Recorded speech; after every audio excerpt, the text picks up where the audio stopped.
ये मुश्किलों से भरा वक्त है। लोग एक साथ दो दो बीमारी से जूझ रहे हैं, लेकिन हम बहुत जल्द इन बीमारियों से जीत जाएंगे, ठीक वैसे ही जैसे सांसों के संकट पर जीत हासिल की है। क्योंकि एक वक्त ऐसा था जब हर तरफ ऑक्सीजन की किल्लत थी, लोग दम तोड़ रहे थे। लेकिन इसी मुश्किल वक्त में मुख्यमंत्री योगी आदित्यनाथ ने ऐसा तूफानी प्लान तैयार किया कि एक झटके में ऑक्सीजन के आपातकाल को खत्म कर दिया। लेकिन ये कैसे हुआ, ये रिपोर्ट देखिए।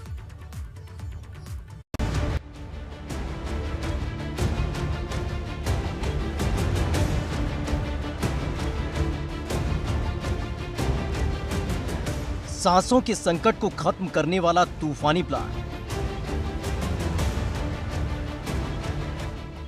यूपी में कैसे खत्म हुआ ऑक्सीजन का आपातकाल।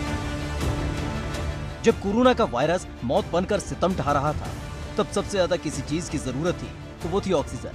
पिछले 15 दिनों में हमने ऑक्सीजन की किल्लत से कई लोगों को तड़प तड़प के मरते हुए देखा।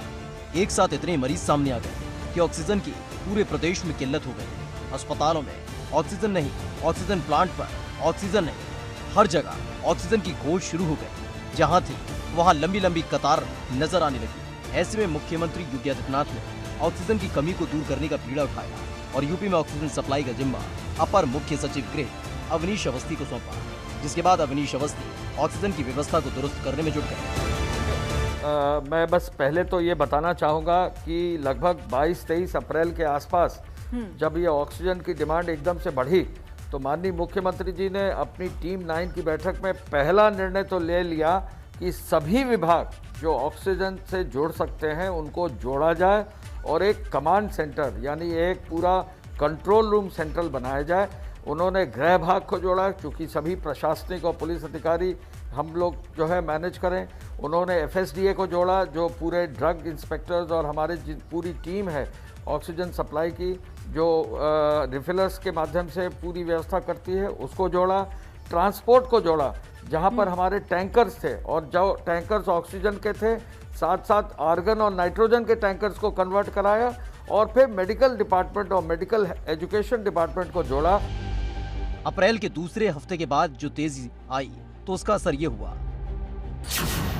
कि 13 मई को यूपी में एक दिन में 24 घंटे में प्रदेश के मेडिकल कॉलेजेस, चिकित्सा संस्थानों, निजी अस्पतालों और रिफिलर्स को रिकॉर्ड तोड़ 1031.43 मीट्रिक टन ऑक्सीजन की सप्लाई की गई। यूपी में ऑक्सीजन की सप्लाई के मॉडल की खुद नीति आयोग ने तारीफ की। इतना ही नहीं, सेल्फ प्रोडक्शन के तहत एयर सेपरेटर्स यूनिट के माध्यम से भी 81.87 मीट्रिक टन ऑक्सीजन की आपूर्ति की गई। वहीं होम आइसोलेशन के 3471 मरीजों को 26.44 मीट्रिक टन ऑक्सीजन के सिलेंडर्स के जरिए बीते 24 घंटे में दी गई, जो अपने आप में एक रिकॉर्ड है, जो ये बताता है कि जिस यूपी में 25 दिन पहले ऑक्सीजन को लेकर हर तरफ हाहाकार मचा हुआ था, वहां अब मांग से भी ज्यादा सप्लाई हो रही है। अब आप देखिए, हम लोग ने इस कंट्रोल रूम के शुरू होने पर लगभग 500 टन, 530-38 टन एक दिन, जब टैंकर लौटने लगे तो फिर उस दिन कम हो गया, तो लगभग 400 से 500 टन देते थे।